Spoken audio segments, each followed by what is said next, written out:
देखिए जनादेश हर शाम 7 बजे सिर्फ डीडी न्यूज पर। चुनाव का मौसम, सियासत के रंग, नेताओं के बयान, और अब हम पुरानी जगह पर आ गए हैं। अब सब दिन के लिए हम आ गए हैं, अब चिंता मत करिए। ये तो चचा भतीजे का नूरा कुश्ती हमेशा चलता आ रहा है। आज हम रेलवे टिकट नहीं खरीद सकते। जनता के सवाल, कांग्रेस साथ दिखाए सबको कि चोर चोर धसेरे भाई। सियासी हलकों में राजनीतिक घमासान, फिर उठे रब को मनाना आसान है, आजम खां को मनाना मुश्किल है। कंफ्यूजन ही कंफ्यूजन है, सॉल्यूशन का पता नहीं। चुनाव का मौसम हो और राजनीतिक चकल्लस ना हो, ऐसा हो ही नहीं सकता। देखिए चुनावी चकल्लस के रंग डीडी न्यूज के संग। चुनावी चकल्लस सोमवार, बुधवार व शुक्रवार शाम 7:30 बजे सिर्फ डीडी न्यूज पर।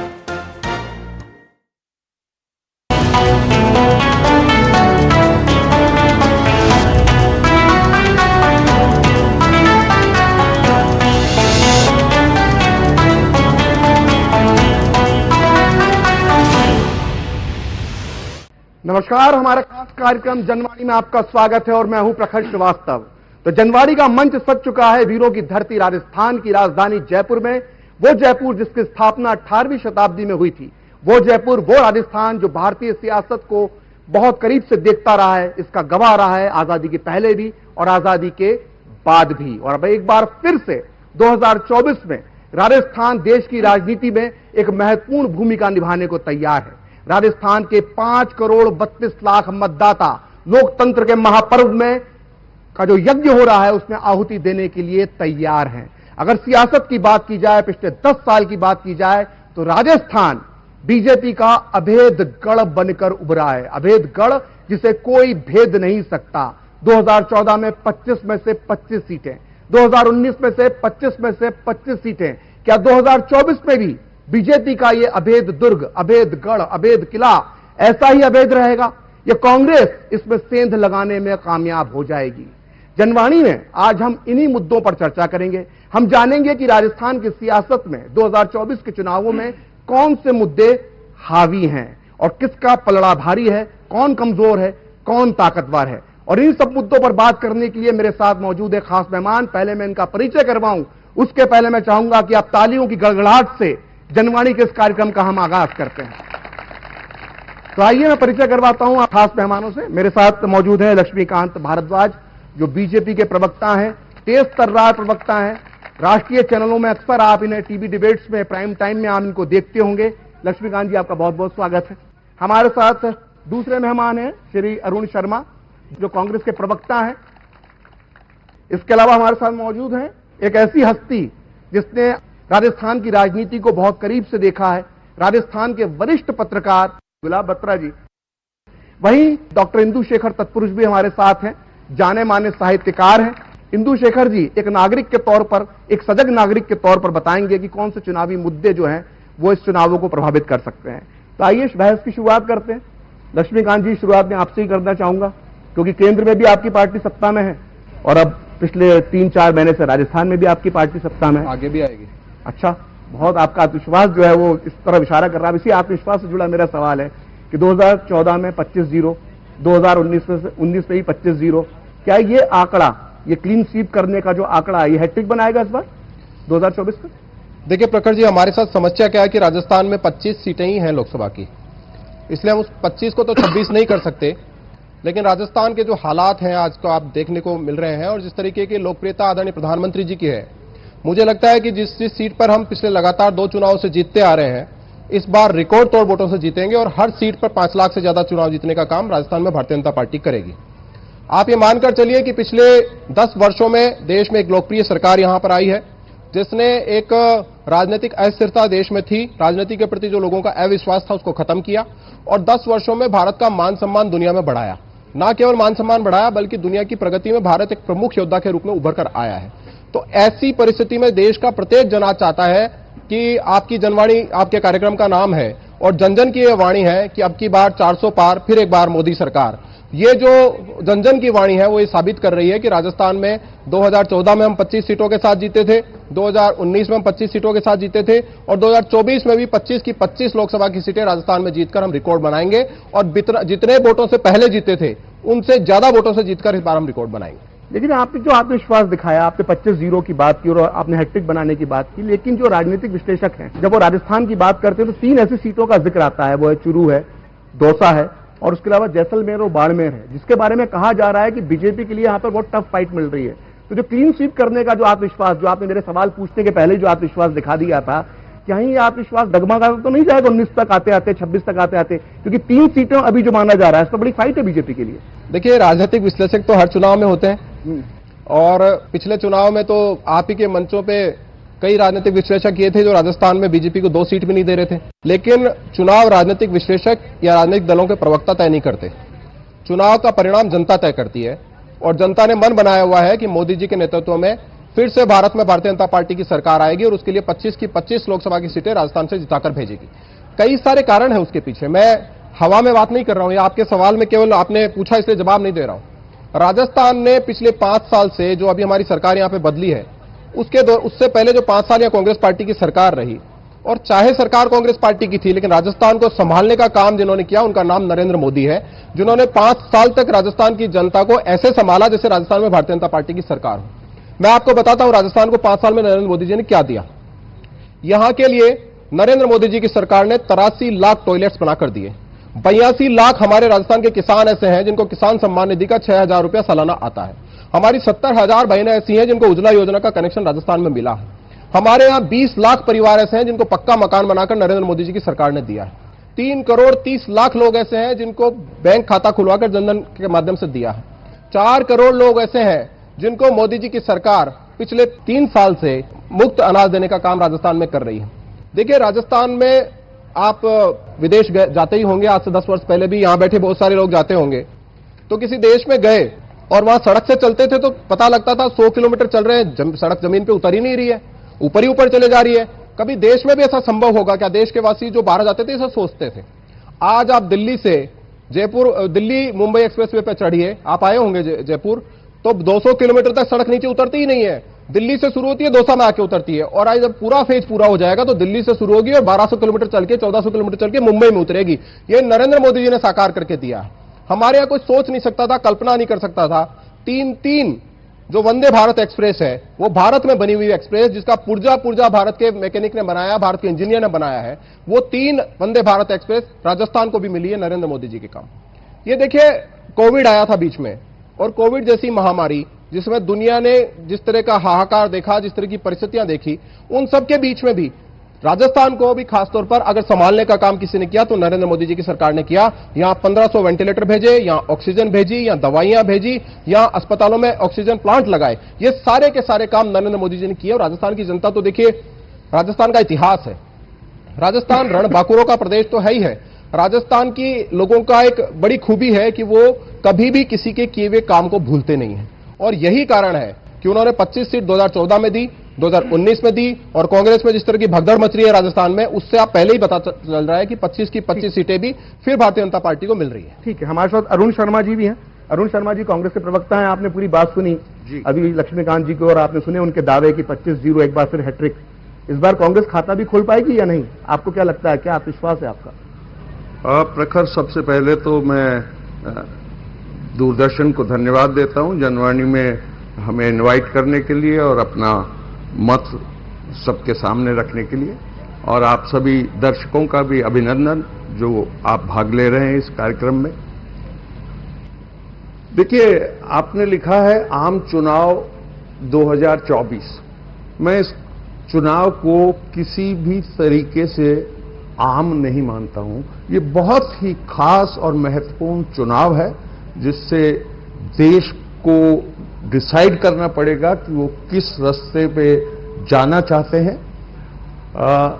मैं ये भी कहना चाहता हूं आपके माध्यम से, देखिए, ये बहुत स्पष्ट है कि ये जो 2024 का इलेक्शन होने वाला है लोकसभा का, ये बिल्कुल अनइवन फील्ड है भारतीय जनता पार्टी एक तरफ है और बाकी जो विपक्ष है वो दूसरी तरफ है। विपक्ष को 6 महीने से सिस्टमैटिकली पंगु बनाने का प्रधानमंत्री मोदी जी कोई अवसर नहीं छोड़ रहे। आप देखिए, इस चुनाव में अभी लक्ष्मीकांत जी ने कहा कि जनता डिसाइड करती है।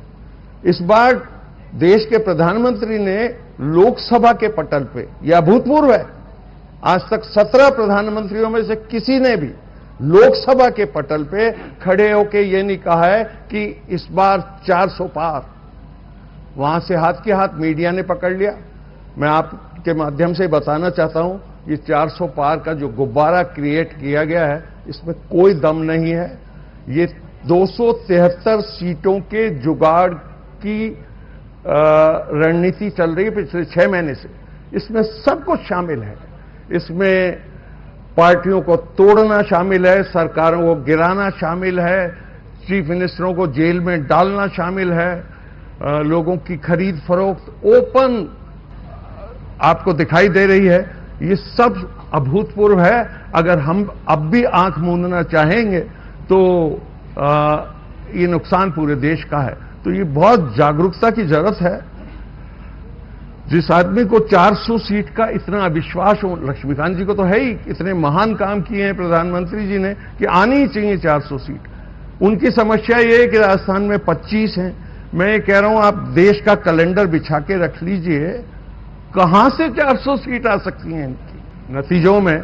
और राजस्थान में भी ये जो अहंकार है कि हमने 2 बार 25 सीटें दी हैं, राजस्थान को ग्रांटेड लेना बंद कर दीजिए। आफ्टर ऑल यहां के भी लोग सब देख रहे हैं, समझ रहे हैं क्या क्या चल रहा है। आज भी लोग पिछली योजनाओं के कार्ड लिए अस्पताल टू अस्पताल धक्के खा रहे हैं। वो चाहे चिरंजीवी योजना हो, स्वास्थ्य से रिलेटेड योजना हो, जो सारी पिछली योजना है। हमने पहले भी कहा था, प्रधानमंत्री ने भी कहा कि जो अच्छी योजनाएं हम नहीं डिसकंटिन्यू करेंगे। फिर भी पूरा अभियान उस तरीके से चल रहा है। जी, आपने एक बात की इक्वल प्लेइंग फील्ड की, और आपने 6 महीने का बताया किस तरह से विपक्ष को दबाया जा रहा है। अब इसमें जो आपने इक्वल प्लेइंग फील्ड की बात की, मेरा सवाल यह है कि आपकी पार्टी के अंदर टिकट बंटवारा तो आपके हाथ में, इस पर तो बीजेपी कुछ नहीं कर सकती। अब आपके उम्मीदवार टिकट ही नहीं चाहते। हम जिस जयपुर सीट पर बैठे हुए हैं, वहां पर आपकी पार्टी के जो उम्मीदवार हैं, प्रताप सिंह खाचरियावास आवास, इतने बड़े नेता हैं, उन्होंने खुद कह लिया कि मैं तो टिकट ही नहीं चाहता था। राजसमंद में आपने टिकट दिया, टिकट आपका वापस हो गया। अब सबसे बड़ा हादसा तो आपका जो है बांसवाड़ा में हुआ कि आपने बीएपी को वो सीट दी और आपके उम्मीदवार ने जो है आज उसको नामांकन वापस लेना चाहिए था, वो फोन स्विच ऑफ करके बैठ गए। उन्होंने नामांकन ही वापस नहीं लिया। तो आप जिस इक्वल प्लेइंग फील्ड की बात कर रहे हैं अरुण जी, वो एक प्लेइंग फील्ड तो आपकी पार्टी के अंदर तो आप कम से कम बना सकते हैं। आपके उम्मीदवार तो लड़ना ही नहीं चाह रहे, लड़ने के पहले ही हार मार रहे हैं, बार बार आप टिकट बदल रहे हैं। अंदर की जो आपकी खींचतान है उसका कैसे मुकाबला करेंगे? दूसरे को तो दोष दिया जा सकता है। जी देखिए प्रखर, जो आपका सवाल है ये इंटरलिंक्ड इस सेंस में है कि अनइवन फील्ड के ये कुछ साइड इफेक्ट्स हैं। जब आप मुख्य विपक्षी दल का खाते फ्रीज कर दें 3 महीने पहले, जब आप अनाप शनाप उनकी पेनल्टी के दावे, सुप्रीम कोर्ट को बीच में बोलना पड़ा और इनको अश्योर करना पड़ा कि हम चुनाव तक इनसे कुछ नहीं कहेंगे। आप देखिए तो सही क्या क्या हो रहा है।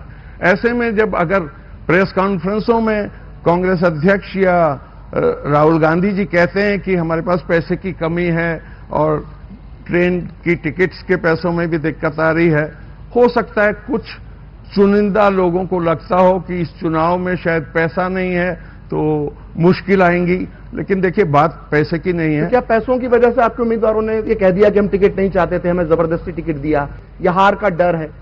नहीं देखिए, टिकट जो बदलाव हो रहा है, और अगर यही बात लागू होती तो बांसवाड़ा में तो आपके उम्मीदवार ने टिकट अपना वापस करने से मना कर दिया। कांग्रेस का बड़ा स्पष्ट बांसवाड़ा के केस में व्यू है कि हम वहां जो बाप पार्टी है आदिवासियों की, उसको समर्थन करेंगे। और आपने शाम तक सुना होगा कि वो जो डामोर साहब हैं जो टिकट लेके गायब हो गए, वो उनको निलंबित कर दिया है। तो चुनाव यथावत चलेगा। और जो मालवीय साहब हैं, एक बात और जी, लगभग भारतीय जनता पार्टी ने 400 से कुछ ऊपर कैंडिडेट इस देश में खड़े किए हैं। आपको आश्चर्य होगा 114 के करीब कैंडिडेट आयातित हैं। तो उनमें ये बांसवाड़ा के वाले कैंडिडेट भी हैं, मालविया साहब। इनकी हार सुनिश्चित है और मैं तो कहूंगा जहां जहां भी ये दल बदल हुए हैं इनका तो जलूस निकाल देना चाहिए। और जनता, वो चाहे हमारे यहां भी आए हों, मैं कह रहा हूं ऐसे लोग जो ये बहुत बेबाक आपने अपनी प्रतिक्रिया दी कि चाहे वो आपके यहां भी दल बदल करके आए हो, उनके जुलूस निकाल देना चाहिए। गुलाब बत्रा जी, आपने दोनों पार्टी प्रवक्ताओं की बात सुनी, चूंकि आप बहुत लंबे समय से राजस्थान की राजनीति को समझते हैं। सवाल मैं वही दोहरा रहा हूं क्योंकि पूरे भारत में राजस्थान को लेकर वही सवाल है कि 25-0 इस बार बरकरार रहेगा या इस बार बीजेपी के किले में 2 या 3 या कुछ सीटों पर कांग्रेस सेंध लगा सकती है। मेरा सवाल वही है जो इन दोनों प्रवक्ताओं से। आज जो स्थिति है कि जो 25 सीटें हैं, इस बार 25 सीटों में भली नरेंद्र मोदी का चेहरा सामने है। हर एक खुद प्रधानमंत्री विभिन्न चुनाव सभाओं में स्पष्ट रूप से कह चुके हैं कि आपका चुनाव चिन्ह कमल, मोदी चेहरा। उसके बावजूद पुराने जो पिछली विधानसभा लोकसभा के सदस्य थे उनमें से 10-11 सीटें चेहरे बदले गए हैं। तो ये क्यों बदलने पड़े, ये भी एक सवाल खड़ा होता है। जहां तक आपने सवाल 3 स्थान बताए, दौसा भी आपने बताया, बाड़मेर भी और चुरू भी। चुरू में जो 2 नरेंद्र कस्बा, उनके परिवार को 14 सीटें भारतीय जनता पार्टी की ओर से दी जा चुकी हैं। उसके बावजूद भी ऐसा स्थिति बनी कि उनका टिकट काट करके एक दूसरे व्यक्ति को चुनाव मैदान में खड़ा किया गया।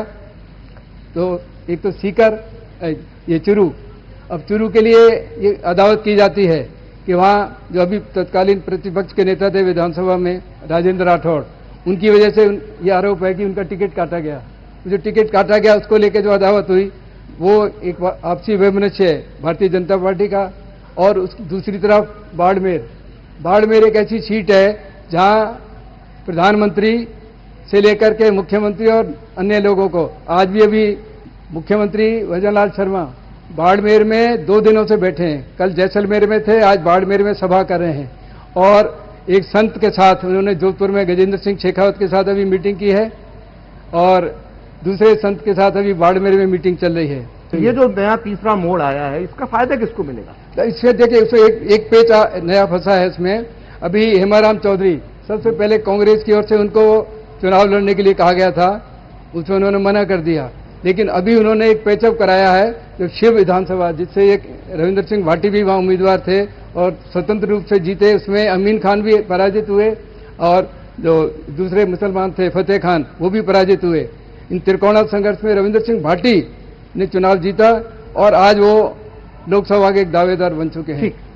हमारे साथ डॉक्टर इंदु शेखर जी भी हैं। इंदु शेखर जी, आपने सारे अन्य मेहमानों की बातचीत सुनी, क्योंकि आप साहित्यकार हैं, एक जागरूक नागरिक हैं। तो मेरा सवाल थोड़ा सा राजनीति को, थोड़ा सा एक नागरिक के तौर पर मैं आपसे उसका जवाब चाहूंगा कि सियासी मुद्दे जो राजस्थान में हैं वो कौन से मुद्दे हावी हैं और कौन से मुद्दे हावी होना चाहिए, ये मेरा सवाल है। आपने ऐसे सवाल की ओर इशारा किया है कि जो राजनीतिक बहसों में छूट जाता है। आम जनता के मन में एक बात स्पष्ट है कि प्रधानमंत्री मोदी को ही बनाना चाहते हैं, ये एक बात है। इसको लेकर मुझे कहीं भी लोगों के मन में संशय नहीं दिखता। संख्या के बारे में तो आम आदमी वही बात कहता है जो अखबारों में पढ़ता है या दूरदर्शन में हमारे चुनाव के विश्लेषकों को सुनता है, उसके आधार पर वो अपनी जो अपना विजन बनाता है। लेकिन 2-3 घटनाएं पिछले वर्षों में ऐसी हुई है जिन्होंने वर्तमान प्रधानमंत्री को ही बहुत अच्छे बहुमत से आने चाहिए ये मन बनाया है। अभी हमारे बंधु जो बैठे हैं कांग्रेस के, उन्होंने कहा खास चुनाव हैं। मुझे दूसरी दृष्टि से खास लगते हैं कि पहली बार जब कोरोना का भी जिक्र किया, जैसा मैनेजमेंट कोरोना में हुआ और पूरे विश्व भर में भारत के वैक्सीन और भारत के मैनेजमेंट की जो छाप गई, ये लोग बाग भूले नहीं है इस बात को। दूसरा, अभी जो रिसेंट शुरू में आपने कहा था कि ये वीरों की भूमि है राणा प्रताप की, लेकिन ये मीरा की भी भूमि है, ये धर्मप्राण जनता की भूमि है।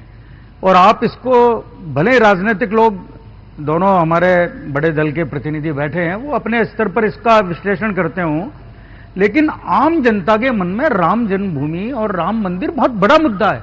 इसको छोटा करके नहीं आंका जा सकता। इसने एक एक आम आदमी को जो राजनीति से दूर रहता है उसको भी प्रभावित किया है, और ये मुझे लगता है कि ये इस चुनाव में एक बड़ा मुद्दा बन के आने वाला है। अभी 370 का जो मुद्दा आया कश्मीर का, या जैसे प्रधानमंत्री की, क्योंकि मुझे भी कई बार बाहर जाने का मौका मिला, जो छवि एक वैश्विक छवि बनी है प्रधानमंत्री की, संभवतः नेहरू के बाद पहली बार किसी प्रधानमंत्री की देश में एक वैश्विक छवि बनी है। तो ये चीजें जो प्राय राजनीति से दूर रहते हैं उनको भी अपील करती है। आपने कहा प्रधानमंत्री मोदी की वैश्विक छवि बनी है, लेकिन हम अगर वापस राजस्थान की राजनीति पर आए, क्योंकि प्रधानमंत्री मोदी का जो मैजिक है वो राजस्थान में अक्सर देखने को मिला है। लेकिन अगर हम पार्टी की बात करें, आपकी बीजेपी की बात करें लक्ष्मीकांत जी, तो अगर हम राजस्थान इकाई की बात करें तो खुद आपके पार्टी अध्यक्ष चुनाव लड़ रहे हैं, ठीक है। पूनिया जी जो है उनको हरियाणा का प्रभार मिला हुआ है, कटारिया जी को असम का प्रभार मिला हुआ है, वसुंधरा जी को लेकर हर समय असमंजस है पिछले कुछ सालों से कि वो कितनी सक्रिय रहेंगी तो कितनी सक्रिय नहीं रहेंगी। तो जो फोर्स, जो बीजेपी का फोर्स जो विधानसभा चुनाव में नजर आया था, जिसमें आप भी एक अपना किरदार निभा रहे थे, वो कहीं ना कहीं कमी नजर आ रही है 2024 में। या विधानसभा चुनाव की थकान इतनी ज्यादा है कि बीजेपी अब उस तरह से एक्टिव नजर नहीं आ रही चुनाव में, अभी तक वो थकान नहीं उतरी है? नहीं, ऐसा नहीं है। देखिए, बीजेपी एक कैडर बेस्ड ऑर्गेनाइजेशन है जिसमें कार्यकर्ता काम करता है और उसी समर्पण से काम करता है। हमारे चेहरे बदलते रहते हैं। पार्टी अध्यक्ष आज ये हैं, कल कोई और होंगे, कल कोई और थे, और वो चुनाव लड़ रहे हो क्योंकि वो पहले भी चुनाव लड़े हैं, सांसद थे, अभी भी सांसद का उनको टिकट मिला है। तो लेकिन जो ऊर्जा भारतीय जनता पार्टी के कार्यकर्ता में है, उसी ऊर्जा के आधार पर हमें बार बार कह रहे हैं कि 25 की 25 सीटें राजस्थान में लोकसभा की हम जीतने वाले हैं। देखिए, जिन्होंने जिक्र किया, अभी पहले तो हमारे जो कांग्रेस पार्टी के प्रवक्ता ने जिक्र किया कि इनके खाते सीज कर दिए। पहली बात तो इनके खाते नहीं सीज किए, जितना पैसे का इन्होंने टैक्स नहीं दिया उतने पैसे सीज किए। दूसरी बात, इन्होंने कहा पैसे नहीं है। देखिए, अगर कांग्रेस के पास ही पैसा नहीं है तो संसार में किसके पास पैसा होगा? 1954 में जीप घोटाला किया था, उसके बाद से लेकर घोटालों की सीरीज है। पिछली जो यूपीए की 10 साल की सरकार रही, तो जो बोफोर्स घोटाले की बात मैं छोड़ भी दूं तो आप देखिए, जो 10 साल अभी सरकार रही कांग्रेस पार्टी की, आज से 10 साल पहले से, उसमें कितने घोटाले हुए? 2G, 3G, जीजाजी, कॉमनवेल्थ, आदर्श सोसाइटी, अगस्ता वेस्टलैंड, मुझे तो याद भी नहीं आ रहे कितने घोटाले की। इन सबको छोड़ भी दो तो जिस एक घोटाले में राहुल गांधी और सोनिया गांधी जमानत पर है, वो 5000 करोड़ का घोटाला है। कांग्रेस को चुनाव लड़ने में पैसे की कहां कमी आ रही है? खजाना जो घर में रख रखा है उसको निकाल नहीं रहे। बात यह है कि कांग्रेस आज कहीं भी मैदान में है नहीं। इसके लिए जिम्मेदार कोई दूसरा नहीं है, इसके लिए जिम्मेदार है कांग्रेस के कर्म, जो ये इतिहास में इनके एक के बाद एक देखने को मिल रहे हैं। कांग्रेस पार्टी किस आधार पर दावा करे कि राजस्थान की जनता उनको वोट दे? राजस्थान की जनता ने केवल 5 साल, अभी 5 साल का जिक्र कर रहा हूं, जो कांग्रेस के कार्यकाल में राजस्थान की दुर्दशा देखी है, जिस किसी को भी 3 महीने पहले का वो राजस्थान याद है, वो कांग्रेस के हाथ के पंजे के ऊपर बटन दबाने से पहले उसका हाथ कांपेगा। आप सोचिए, राजस्थान में, राजस्थान जैसा प्रदेश, मीराबाई का जिक्र हुआ, राजस्थान जैसा मानी प्रदेश, जिसके माथे पर कितने कलंक कांग्रेस पार्टी ने लगाए हैं, उसको कौन भूल सकता है? 5 साल में राजस्थान बलात्कार के मामले में देश में नंबर 1 पर रहा। महिलाओं के खिलाफ अत्याचार के मामले में राजस्थान देश में नंबर 1 पर रहा। जो बेरोजगारी के कारण सुसाइड करते हैं, एनसीआरबी का डाटा कहता है कि उस मामले में राजस्थान देश में नंबर 1 पर रहा। ट्रांसपेरेंसी इंटरनेशनल की रिपोर्ट कहती है कि लगातार 4 साल तक भ्रष्टाचार के मामले में राजस्थान देश में नंबर 1 पर रहा। जो बिजली की कीमतें हैं, उन बिजली की कीमतों के मामले में राजस्थान देश में नंबर 1 पर था। साइबर क्राइम के मामले में राजस्थान देश में नंबर 1 पर था। बच्चों की तस्करी के मामले में राजस्थान देश में नंबर 1 पर था। और सबसे बड़ी बात, निकम्मी सरकार के मामले में राजस्थान देश में नंबर 1 पर था। ये जो 5 साल इन्होंने राजस्थान को लूटने का, ठगने का, अराजकता फैलाने का काम किया है, उसको राजस्थान की जनता भूल नहीं सकती। ठीक है, अभी अगर हम आपने जो पूरे 5 साल के कार्यकाल गिना दिए, जो 5 साल के जो कांग्रेस के कार्यकाल में जो हुआ वो आपने गिना दिया, वो विधानसभा 5 साल ही गिना है, मैं 50 साल भी गिना। ठीक है, वो आपने खैर जीप घोटाले की तो बात करी थी, तो जो 5 साल में हुआ उसको आपने भुना लिया। आप विधानसभा चुनाव में राजस्थान की जनता ने बीजेपी को चुन लिया, हालांकि समय कम हुआ है, एक तरह से देखा जाए तो करीब 100 दिन हुए हैं बीजेपी की सरकार को। लेकिन उन 100 दिनों में आप ऐसा क्या मानते हैं कि जो 5 साल का जो कुशासन था, जो आप कह रहे हैं, मैं नहीं कह रहा, जो कुशासन था उस 100 दिन में उसमें कुछ क्या ऐसा परिवर्तन किया, ऐसे कुछ क्या फैसले लिए कि आपका आत्मविश्वास है कि 25 में से 25 आएगी? केवल 100 दिन में राजस्थान की सरकार ने, राजस्थान की भारतीय जनता पार्टी की सरकार ने, राजस्थान के मुख्यमंत्री भजनलाल शर्मा जी ने 82 ऐसे लोगों को पाताल से ढूंढ कर लाए जिन्होंने राजस्थान के 70 लाख छात्रों का भविष्य बर्बाद किया, उनको उठा उठा के लॉकअप में बंद किया। दूसरा, हमने वादा किया था कि जो संगठित अपराध राजस्थान में कांग्रेस पार्टी के संरक्षण में पनपा है और राजस्थान में AK-47 से गोलियां चलाकर थाने से अपराधी छुड़ाए जा रहे थे, उनको खत्म करने के लिए संगठित अपराध के खिलाफ हम SIT बनाएंगे। और आपको जानकर खुशी होगी कि सरकार बनने के ठीक दूसरे दिन हमने SIT बनाई और कांग्रेस राजस्थान में जो हार्डकोर अपराधी हैं वो आज अपने पैरों पर नहीं चल पा रहे हैं। हमने वादा किया था। आपने अपराध की बात की, मैं आपको बीच में रोक रहा हूं। एक मुद्दा जिसने राष्ट्रीय राजनीति को प्रभावित किया था वो कन्हैया लाल जी की हत्या का मामला था। आज भी उनका बेटा नंगे पांव घूम रहा है इंसाफ की आस में। पिछले 100 दिन में कन्हैया लाल के परिवार को इंसाफ दिलवाने के लिए आपकी सरकार ने क्या किया? देखिए, जो लोग, ये केस NIA के पास है, जो लोग उसमें शामिल थे उनको राजस्थान की जनता ने पकड़कर तब की राजस्थान पुलिस के हवाला किया था। जो लोग 2 जिनको बताया जा रहा था, उसके बाद उसकी कड़ियां जुड़ी और उसमें कई सारे अपराधी जो इधर उधर बैठे हुए थे उनको NIA ने गिरफ्तार किया और दिसंबर 2022 में ही उसके खिलाफ चालान पेश हो चुका है। अभी वो मामला कोर्ट में है। कोर्ट को डिसाइड करना है कि उसको क्या सजा देनी है। NIA ने आज से लगभग 1.25 साल पहले इस मामले में चार्जशीट पेश कर दी है इन्वेस्टिगेशन करके। तो ये मामला तो कोर्ट के पास है, कोर्ट उसको करेगी। लेकिन कन्हैया लाल एक उदाहरण नहीं है। मैं आपको कितने नाम गिरा सकता हूं। यहां हरीश जाटव को पीट पीट कर मारा गया, यहां योगेश जाटव को पीट पीट कर मारा गया, चिरंजीव लाल सैनी को पीट पीट कर मारा गया, यहां रतन सोनी की हत्या हुई। यहां कितने, मैं आपको एक के बाद एक सीरीज गिना सकता हूं जो कांग्रेस पार्टी के शासन में राजस्थान ने विभीषिका देखी और उसको राजस्थान भूल नहीं सकता। अब आपको एक बात बताता हूं। देखिए, केवल 100 दिन में हमारी सरकार ने, भजनलाल शर्मा जी की सरकार ने केवल 100 दिन में जो काम कांग्रेस पार्टी 5 साल में नहीं कर पाई उन सब कामों को करके दिया है। हमने 450 रुपए में सिलेंडर देने का वादा किया था। 1 जनवरी से उज्ज्वला योजना के कनेक्शन देने वाले सारे 70 लाख लोग, वो और जो BPL से नीचे हैं, उन सब लोगों को 70 लाख लोगों को दिया। ERCP, राजस्थान को पानी की इतनी बड़ी जरूरत थी, 5 साल कांग्रेस पार्टी ने उस प्रोजेक्ट को लटका के भटका के रखा। हमने सरकार बनने के साथ ही उसके मध्य प्रदेश के साथ ERCP का पानी राजस्थान में, लक्ष्मीकांत जी, मैं रोकना चाह रहा हूं क्योंकि अब एक ही बार में सारे मुद्दे बोलेंगे तो फिर आगे हम बहस में, फिर चर्चा में कैसे मुद्दों को लाएंगे। अरुण जी, जो एक आरोप लगाया लक्ष्मीकांत जी ने कि जो 5 साल के जो कुशासन, जो ये कह रहे हैं कि जो गहलोत सरकार का जो 5 साल का कुशासन था, बीजेपी सत्ता में आ गई है, विधानसभा में उसको बीजेपी ने भुनाया और बीजेपी को राजस्थान में समर्थन मिला, सरकार बनी। लेकिन इनका दावा है कि अभी भी 3-4 महीने गुजरने के बाद भी राजस्थान की जो आम जनता है वो 5 साल का कुशासन नहीं भूली है, इसलिए वो एक बार फिर 2024 में 25-0 करके देगी। आप क्या कहेंगे इससे लेकर? देखिए, हमारे दोस्त लक्ष्मीकांत जी के फेफड़े बहुत मजबूत हैं, काफी हवा भर लेते हैं और उसके बाद बड़े वेग से बोलते हैं। धन्यवाद। झूठ भी किंग साइज कॉन्फिडेंस से बोलते हैं। तो मैं हमेशा इनका मुरीद हूं इस मामले में। ये 2 गुण तो इनमें पक्के हैं। पिछली विधानसभा के चुनाव में, प्रखर जी, मैं आपको याद दिला दूं कि वोट शेयर का जो डिफरेंस है वो 1.5% है। ये जो रणभेरी सी बजा रहे हैं, इस तरीके की जीत नहीं है। 30 सीट इधर हो जाती तो सरकार इधर से 0.5% का ही था सर। 1 मिनट, 2018 में तो 0.5% का ही था। आपने 5 साल सरकार नहीं चलाई। आप पेंट ऐसे कर रहे हैं कि वहां वो जो कांग्रेस का शासन था उस 5 साल में चारों तरफ हंटर बज रहे थे, नारियां पेड़ों के पीछे छुप रही थी। मैं आपसे एक मुद्दा तो था, एक मिनट, महिला सुरक्षा मुद्दा था, पेपर में आप सब लोगों से मजाक बना रहे हैं। 1 मिनट, आप राजस्थान की महिलाओं का मजाक बना रहे हैं बोलकर। आप बना रहे हैं मजाक। सुनिए, आप ये समझिए कि हमारे यहाँ राजस्थान में 15 साल की बेटी दुष्कर्म के बाद तेजाब डालकर जलाई गई। आप उसको भूल जाएंगे? राजस्थान की 15 साल की बेटी दुष्कर्म के बाद मारकर टुकड़ों में काटकर भट्टियों में जलाई गई। आप उसको भूल जाएंगे? हमारी बेटी 8 साल की 10 टुकड़ों में काटकर फेंकी गई। आप क्या हंटर और क्या पेड़ के पीछे ले जा रहे हो? आप गंभीरता समझिए, गंभीरता समझिए। अपने बाप का प्रायश्चित करिए, राजस्थान की जनता से माफी मांगिए। आप बोलने देंगे या नहीं? ठीक है लक्ष्मीकांत, बहुत बोल लिया। 5 साल बोले थे आपने विभिन्न बनाने की बड़ी कोशिश की है। आप लोग चश्मदीद लोग हैं। पिछले 3 महीने में कोई सा ऐसा दिन गुजरा है जिसमें आपने तीनों प्रचलित अखबारों में बलात्कार की खबर नहीं पढ़ी हो? राजस्थान में ठंडी हवा चल रही है, सब कंट्रोल में हो गया है, कोई बलात्कार नहीं है, कोई चोरी डकैती नहीं है। आपने देखा है? रोज आती है। पर हम वो पार्टी नहीं है कि बलात्कार की खबर पढ़ें और खुशी से नाचने लग जाएं कि आज मुद्दा मिल गया डिबेट का।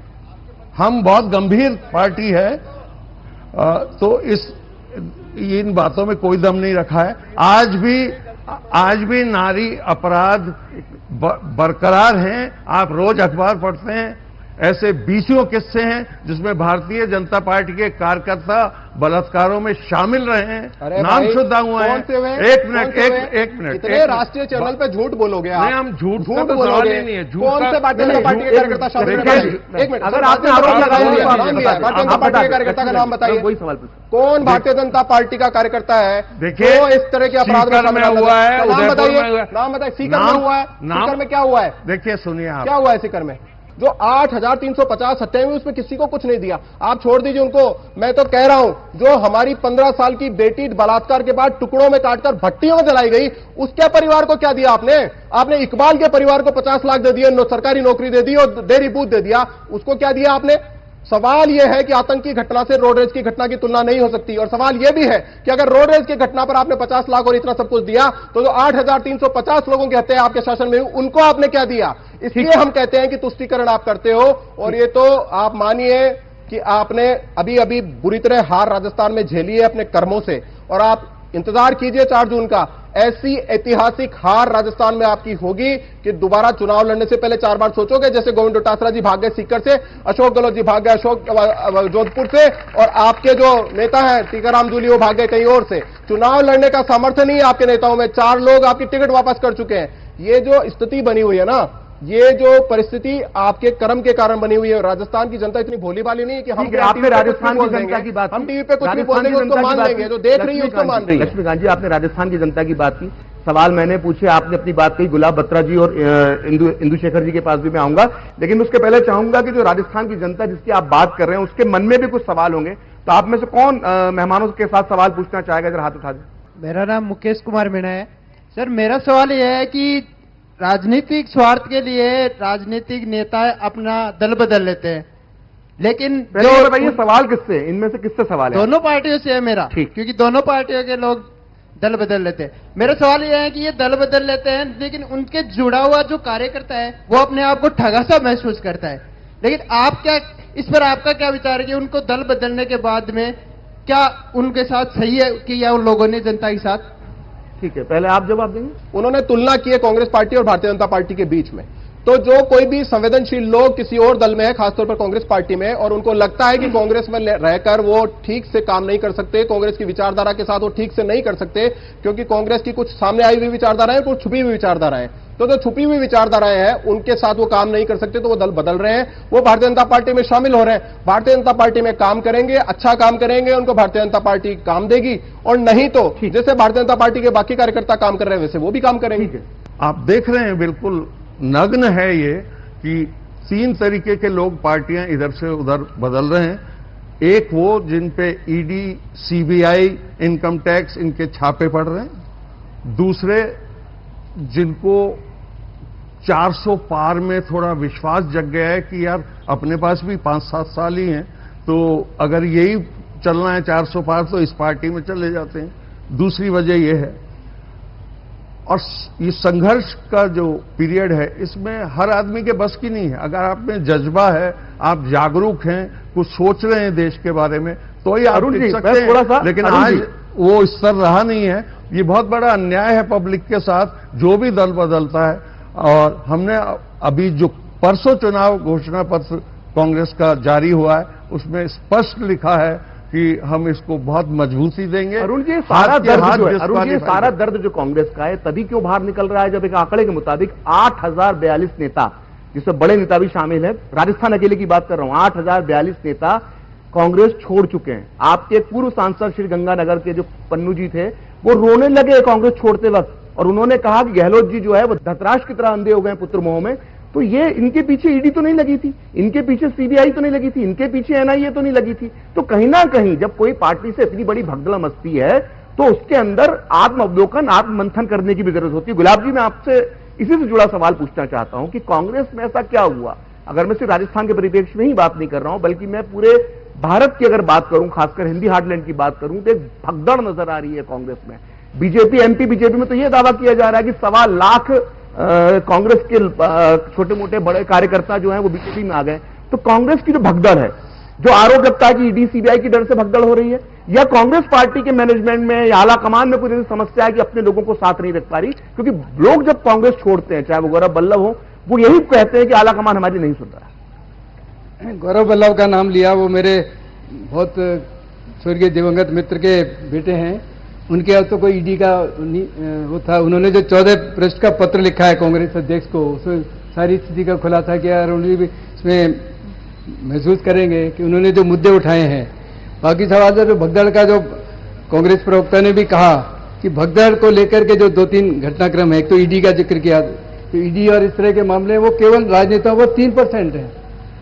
इतना जो सारा भगदड़ केवल 3% राजनेताओं पर है, बाकी सब आर्थिक और उस तरह के मामले हैं। दूसरी बात, चूंकि राजनीतिक महत्वाकांक्षाओं का एक खेल है, संभावनाओं का खेल है, अब जिन लोगों में एक मादा नहीं है, जैसे हम यहाँ राजस्थान का उदाहरण दे लें, घनश्याम तिवाड़ी राजस्थान के बीजेपी के और जनसंघ से धुरंधर नेता थे, लेकिन उनका मन भी महसूस किया कि मुझे स्थान नहीं मिलेगा, तो उन्होंने अलग लेकर के पार्टी बना ली और मुंह की खानी पड़ी, जमानत जब थी वापिस लौट आए। गुलाब जी, मेरा सवाल यह है कि आप देखिए, जो आप कह रहे हैं राजनीतिक महत्वाकांक्षा की बात, तो ऐसा पहली बार नहीं कि कांग्रेस इतने समय तक सत्ता से दूर रही। अगर हम बात करें तो 1996 से लेकर 2004 तक कांग्रेस सत्ता से दूर थी, लेकिन उस समय ऐसी भगदड़ नहीं देखी गई जो आज भगदड़ देखी जा रही है 2024 में। तो कहीं ना कहीं ये कांग्रेस आला कमान की भी कहीं ना कहीं कमी है। ये बिल्कुल सही बात है कि आज अब देखिए, राजीव गांधी के बाद उनके पुत्र राहुल गांधी राजनीति में आए। उन्होंने शुरू में भारत जोड़ो यात्रा आरंभ की, उस समय विधानसभाओं के चुनाव थे। उसके बाद न्याय यात्रा शुरू की, उस समय लोकसभा चुनावों की तैयारी थी। यानी जिस समय उनको चुनाव की रणनीति, जो पार्टी के मुखिया है अघोषित भली, वो अगर राजनीति से, चुनाव की राजनीति से अपने आप को अलग थलग करते हैं, हाशिए पर चले रह करके एक दर्शक के रूप में देखते हैं, तो उसका नतीजा क्या होगा? तो वो स्थिति खुद कांग्रेस को, प्रतिपक्ष की एक जो भूमिका निभानी है, वो कांग्रेस को निभानी पड़ेगी। कांग्रेस के नेता उसको, इसलिए भी जो चैनलों पर इस तरह की चर्चा भी आई है कि अगर राहुल गांधी को अपने आप को राजनीति से अलग कर लेना चाहिए तो शायद कांग्रेस विपक्ष के भूमिका में आ सकती है। ठीक है, ये तो कांग्रेस को सोचने की बात है। ठीक है डॉक्टर इंदु शेखर जी, अभी हम जब चर्चा सुन रहे थे तो बार बार कन्हैया लाल जी की हत्या का जिक्र आया। हम थोड़े से इस मुद्दे को, अगर हम इसलिए मैं आपसे सवाल पूछना चाह रहा हूं क्योंकि आपने एक बड़ी मशहूर पुस्तक लिखी है जिसको लेकर काफी चर्चा हुई, हिंदुत्व एक विमर्श। तो हिंदुत्व के विषय को आप समझते हैं, आपने उसके पर पुस्तक लिखी है। हम जब देखते हैं कि हिंदुत्व को लेकर जिस तरह के बयानबाजी कांग्रेस के नेता करते हैं, चाहे वो दक्षिण भारत के नेता जो सनातन धर्म का अपमान करते हैं, या कभी राहुल गांधी का शक्ति को लेकर विवादित बयान आता है, कन्हैया लाल जी जैसा मुद्दा यहां पर है, जयपुर बम ब्लास्ट जैसा मुद्दा है, और जब ऊपर से हिंदुत्व पर अटैक होता है, तो क्या राजस्थान की जनता, और मैं कहता हूं कि पूरे देश की जनता पर, जो एक आम हिंदू है जिसका राजनीति से बहुत ज्यादा लेना देना नहीं है, लेकिन जब वो इस तरह के बयान सुनता है तो उसके मानस पर भी कोई प्रभाव पड़ता है? ये बात मैंने इस अपने आरंभिक वक्तव्य में भी कही थी। पहले जो मैंने बात कही थी इसी ओर इशारा था कि राजनेताओं को जो सीधे सीधे आम जनता के हृदय से जुड़े हुए मुद्दे उनको छेड़ने से बचना चाहिए, चाहे वे किसी भी पार्टी के हों। लेकिन भारत का बहुसंख्यक समाज, आप देखिए, वो धर्म प्राण है। चाहे हम भले ही सेक्युलर और उसका धर्मनिरपेक्ष बड़ा भ्रष्ट अनुवाद करते होंगे, लेकिन आम व्यक्ति की आप पूरी दिनचर्या देखिए, वो धर्म से बहुत जुड़ा हुआ है, दैनिक जीवन में बहुत जुड़ा हुआ है। और आप राजनीतिक कारण से ऐसे बयान दे देंगे, जैसे आपने जिक्र किया कि ये सनातन तो डेंगू और मलेरिया की तरह, और ये तो वो उसको बहुत चोट पहुंचाता है, उसके अंदर से उसको लगता है कि ये सीधा मेरे ऊपर आक्रमण। इसलिए राजनेताओं को ऐसे बयानों से बचना चाहिए। अब शक्ति को लेके आप क्यों ऐसे बयान देते हैं जब आपको पूरी भारत की पूरी पौराणिकता का पता नहीं है, शक्ति की अवधारणा का पता नहीं है, शिव क्या है, शक्ति क्या है, आप केवल कुछ भी बयान दे देते हैं। तो मैं समझता हूं, और हां, अभी आपने जो एक हमारे तीनों महानुभावों ने बताया कि क्यों भगदड़ मच रही है, उस पर मेरे को एक कारण जिस पर प्राय ध्यान नहीं जाता, लेकिन अप्रत्यक्ष रूप से वो बड़ा महत्वपूर्ण है जी। और वो पूरे देश भर में, राजस्थान ने, मध्य प्रदेश ने भी कहा है। भजनलाल शर्मा को मुख्यमंत्री बनाने से पूरे देश में संदेश गया कि यार ये क्या पार्टी है जिस व्यक्ति का नाम भी पता नहीं था कि इसको एमएलए बनाएंगे या नहीं बनाएंगे। दूर दक्षिण या कहीं बैठा हुआ आदमी नाम नहीं जानता था कौन भजन लाल। कोई ये नहीं जानता था कि इसको एमएलए का टिकट मिलेगा या नहीं मिलेगा। और उसको कैडर बेस्ड होने के कारण, क्योंकि वो व्यक्ति पिछले 9 साल से 3 बार प्रदेश का महामंत्री रहा है, सब जानता है, और आप मुख्यमंत्री बना देते हैं। ठीक, तो लगता है कहीं ना कहीं बाकी दलों के राजनीतिक कार्यकर्ताओं के मन में ये बात तो आती है कि यदि इस कैडर के साथ हम जुड़ते हैं तो शायद कार्यकर्ता की कहीं। अरुण जी महत्वपूर्ण बात कह रहे हैं आपकी पार्टी। ये बात कम से कम वे संगठन जहां पे कौन अध्यक्ष होगा, यहां तक कि चुने हुए अध्यक्ष और मुख्यमंत्री के हाथों में से कागज लेके फाड़ दिए जाते हैं। केवल एक व्यक्ति जो किसी परिवार से जुड़ा हुआ है, किसी संवैधानिक पद पे नहीं है, वह भी इतना शक्ति संपन्न है। तो ये चीजें जब सामान्य कार्यकर्ता देखता है तब उसको लगता है, और ये चीजें भी कहीं ना कहीं प्रेरित करती है, ऐसा मुझे लगता है। ठीक, मैं चाहूंगा कि जनता में से एक सवाल और ले लिया जाए। मेरा नाम ललित चतुर्वेदी है।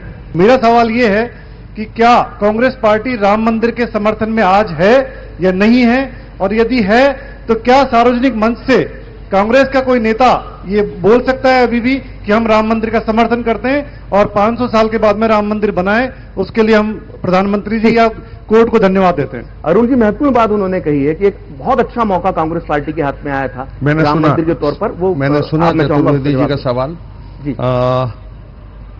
देखिए, मुझे बड़े अफसोस से कहना पड़ता है, मेरा नाम अरुण शर्मा है, शुद्ध ब्राह्मण परिवार में पैदा हुआ था कुछ साल पहले, और हिंदू धर्म की सारी रीति नीति, दिवाली, होली, यज्ञोपवीत सब करते हैं।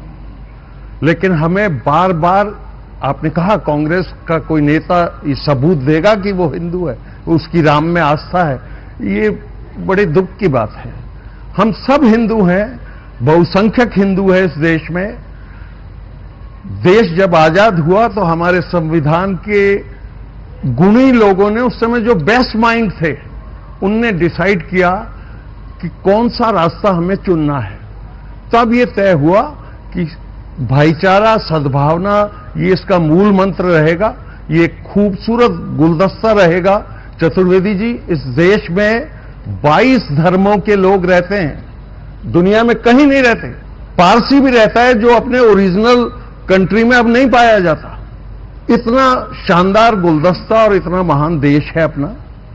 राम, मैं कहना यह चाह रहा हूं कि राम में किसकी आस्था नहीं होगी, हमारे कण कण में राम बसा हुआ है। हमने कभी भी राम को राजनीतिक तौर पे इस्तेमाल नहीं किया। बहुत सोच समझ के सभी पार्टियों ने, इंक्लूडिंग भारतीय जनता पार्टी ने, एक स्टेज के बाद 91 में वो रथ यात्रा वगैरह थी, लेकिन उसके बाद एक नॉन स्टैंड था कि सुप्रीम कोर्ट का जो भी फैसला होगा सारी पार्टियां मानेंगी। नहीं तो सुप्रीम कोर्ट का फैसला आ गया, और जब राम मंदिर प्राण प्रतिष्ठा हो रही थी तो क्या आपको लगता नहीं कि कांग्रेस भी खुले दिल से उसमें शरीक होती, शामिल होती? भगवान राम की बात थी ये तो। शरीक आज भी लोग हो रहे हैं, जाते हैं कांग्रेस से संबंधित सारे लोग, लेकिन आप लोग एक ही पक्ष नहीं देख सकते। एक बड़ा इवेंट जरूर था वो, लेकिन आप जान लीजिए कि इस देश के 4 शंकराचार्यों ने कहा ये इनकम्प्लीट मंदिर है, इसका शिखर अभी बना नहीं है, और मंदिर ही आत्मा होती है श्री राम भगवान की, इसको कंप्लीट हो जाने दो।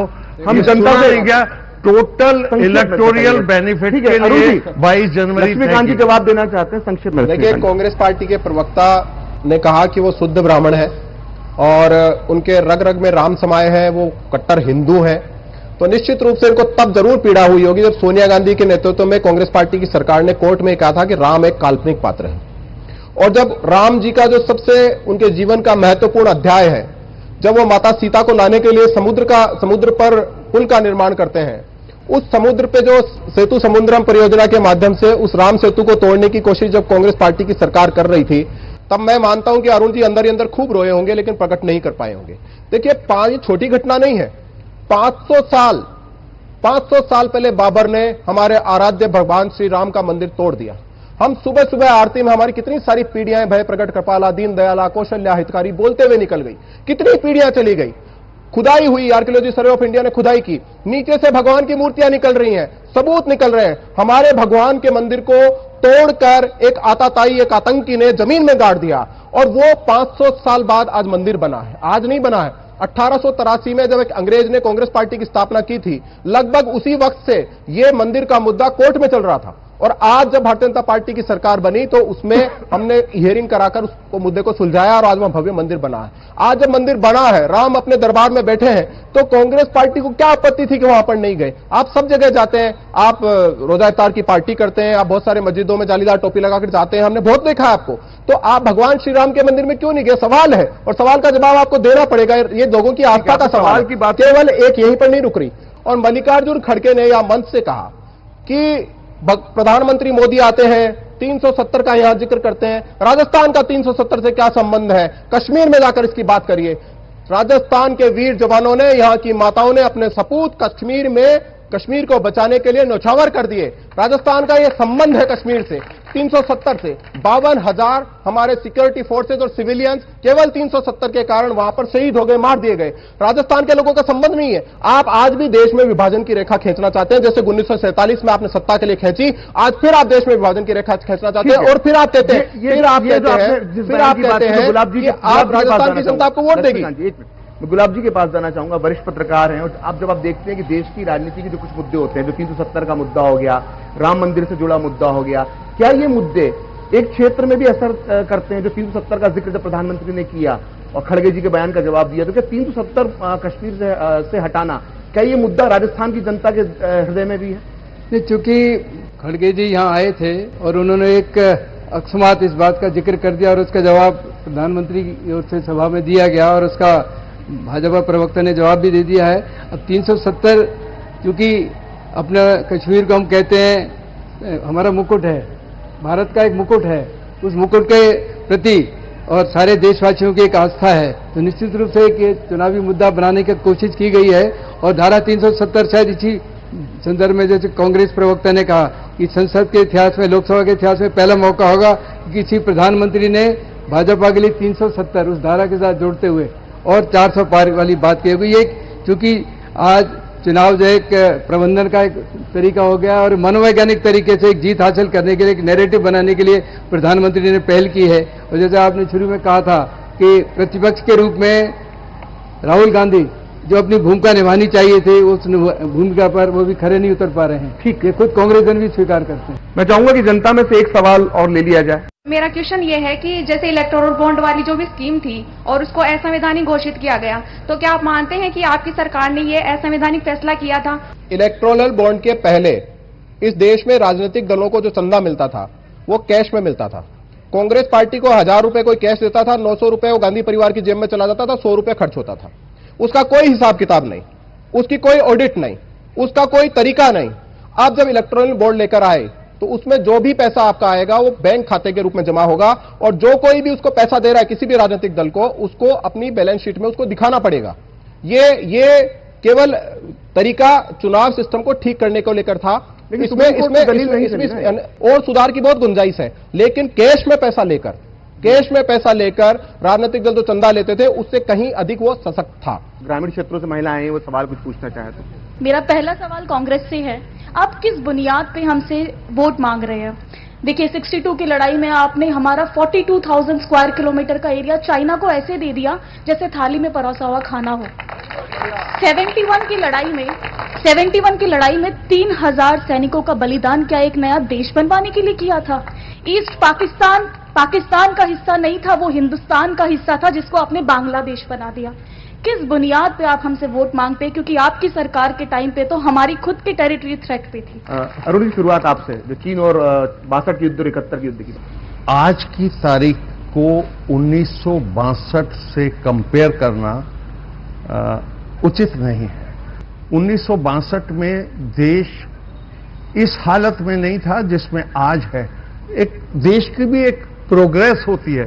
47 में हम 97% इलिटरेट लोग थे, सुई भी नहीं बनती थी यहां। वहां से इस देश को संभाल के उसको संस्थाओं को बनू के। अरुण जी माफी चाहूंगा, थोड़ा सा रोकूंगा। ये जो सुई भी नहीं बनती थी, इस पे थोड़ी सी आपत्ति है। इस देश पे आजादी के पहले भी मिलें होती थी, और भारत का जो कपड़ा है वो पूरी दुनिया के अंदर मशहूर होता था। और केवल कपड़ा जिस नहीं, देश में केवल अगर जिस कपड़ा देश में नहीं। सुई नहीं बनती थी तो उस देश में इतनी बड़ी बड़ी मिलें नहीं हो सकती थी। आप नहीं, अगर सुई नहीं बनती थी, अगर एक सेकंड अभी आपके पास भी आ रहा, अभी अरुण जी की बात कर दीजिए। मैंने आपको उसको समझाने के हिसाब से कहा है, मुहावरे के हिसाब से। मतलब हमें मालूम है हमारी स्थिति क्या थी। ग्रेजुअली देश ने प्रोग्रेस की ईयर आफ्टर ईयर, और आज जहां हम हैं वो एक कम्युलेटिव इफेक्ट है, पूरे सालों का जोड़ है। ये 2014 में आजादी नहीं मिली है, जैसे किसी अभिनेत्री ने कहा भी था कि 1947 में जो आजादी मिली वो भीख में मिली थी। अब ये हास्यास्पद बातों को कोई जवाब नहीं हो सकते। तो उस समय जो चीन के पास हिस्सा था और आज की तारीख में न कोई घुसा है न घुसेगा, ये प्रधानमंत्री कह रहे हैं आपके देश के। और हजारों किलोमीटर पे गांवों के नाम बदल दिए गए हैं, थानों के नाम बदल दिए गए हैं। चाइना का नाम नहीं ले सकते हैं प्रधानमंत्री जी अपने मुंह से, सुना है आपने कभी? नाम भी नहीं लेते वो। तो ये कंपेरेबल नहीं है, कालखंड अलग अलग हैं। और रही बात बांग्लादेश और पाकिस्तान का डिवीजन की, अगेन आई होप कि आपको मालूम हो उस समय क्या अत्याचार बांग्लादेश पे हुए। इस मुद्दे को उलझाने की न तो इस जमाने में जरूरत है ना ये हो सकता है। ठीक है, एक सवाल ही नहीं सकता। मेरे से भी इन्होंने सवाल किया था, मैं उसका जवाब दे देता हूं। उससे पहले 30 सेकंड इनकी बात में एक बात जोड़ देता हूं। इन्होंने कहा कि जो डिवीजन हुआ था 1947 में, उस कोई बड़ा मुद्दा नहीं है, उसका जिक्र करने का भी जरूरत नहीं है। 10 लाख लोग मारे गए थे, 10 लाख लोग। इसमें जो डिवीजन कांग्रेस पार्टी ने सत्ता के लिए किया था उसकी जरूरत नहीं थी। भारत को आजादी तो मिलती, क्योंकि भारत के योद्धा लड़ रहे थे, लेकिन कांग्रेस पार्टी ने सत्ता के लिए डिवीजन कराया। 10 लाख लोग गाजर मूली की तरह काट दिए गए थे। अब आप बात कर रहे हैं कि समय का फर्क पड़ता है। 1948 में जो कबायली आए थे पाकिस्तान से, वो आधा कश्मीर हमारा लेके चले गए थे। और जो 1962 में आप चाइना की बात कर रहे हो, वो तो कितना किलोमीटर ले गया उन्होंने, हमारी बहन ने बताया है। अरुणाचल का आधा हिस्सा आज भी चाइना के पास है। लेकिन आप उसके, मैं नेतृत्व के अंतर क्या होता है उसका बताता हूं। उसके ठीक 3 साल बाद पाकिस्तान ने भारत पर आक्रमण किया था 1965 में। तब कांग्रेस पार्टी के एक नेता देश के प्रधानमंत्री थे, लाल बहादुर शास्त्री, और उन्होंने उस पाकिस्तान को केवल 3 साल बाद सबक सिखाकर दिखाया था। 1971 में जिनका जिक्र ये कर रही हैं, भारत के 97 पाकिस्तान के 97,000 सैनिक भारत के वीर जवानों के सामने घुटने टेक कर बैठे थे। आपने क्यों पाकिस्तान का जो आधा हिस्सा उनके पास था उसको लेकर क्यों नहीं लिया? आप क्यों शिमला समझौता में उसके साथ को हार गए? ये कांग्रेस पार्टी का अपना एक इतिहास है। जब हमारे जैसे लोग गांव से जो निकल कर आते हैं वो आज पढ़ लेते हैं कि आपका इतिहास क्या है। आप जब हम लोग पढ़ते नहीं थे, हमारे माँ बाप पढ़ते नहीं थे, तब आप बेवकूफ बना लेते थे। अब आप बात समझिए। आपने मुझसे सवाल किया कि जो सेना में नारी के लिए भारत की सरकार ने क्या किया, आपने खुद ही अपनी बात में जवाब दिया। यह भारत की पहली सरकार है जिसने सेना में स्थायी कमीशन नारियों को दिया है, ये पहली सरकार है। और दूसरी बात ये छोड़ दीजिए, नरेंद्र मोदी जी की सरकार ने तो बहुत कुछ सेना के लिए किया है।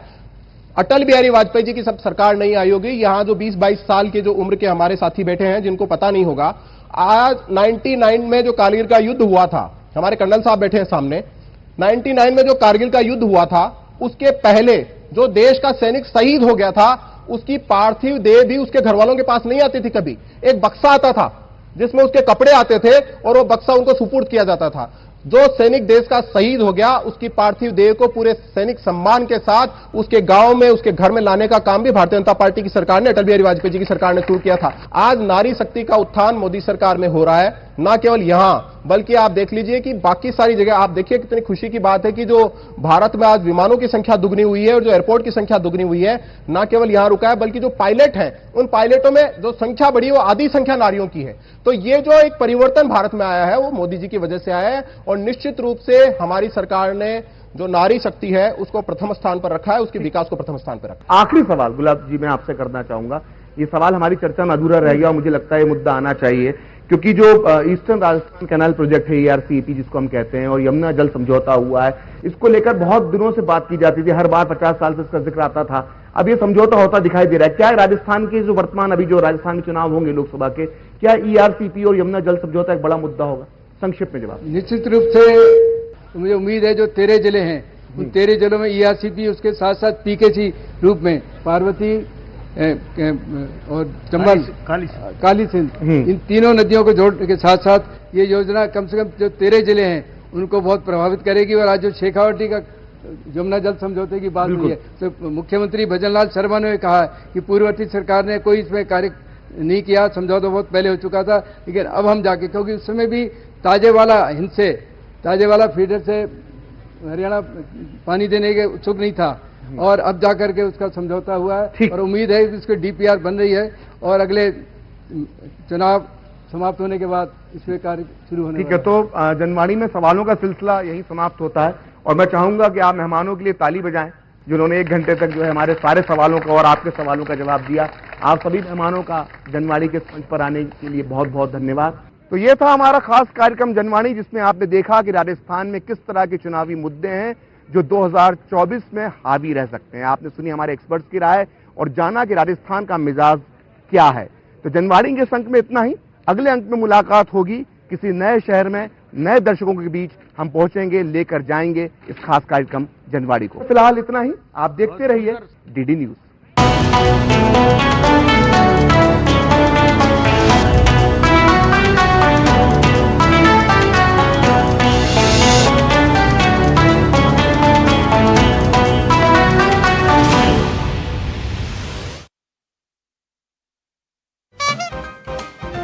चुनाव का मौसम, सियासत के रंग, नेताओं के बयान, और अब हम पुरानी जगह पर आ गए हैं। अब सब दिन के लिए हम आ गए हैं, अब चिंता मत करें। ये तो चचा भतीजे का नूरा कुश्ती हमेशा चलता आ रहा है। आज हम रेलवे टिकट नहीं खरीद सकते। जनता के सवाल, कांग्रेस साथ दिखाए, समझो कि चोर चोर मसेरे भाई।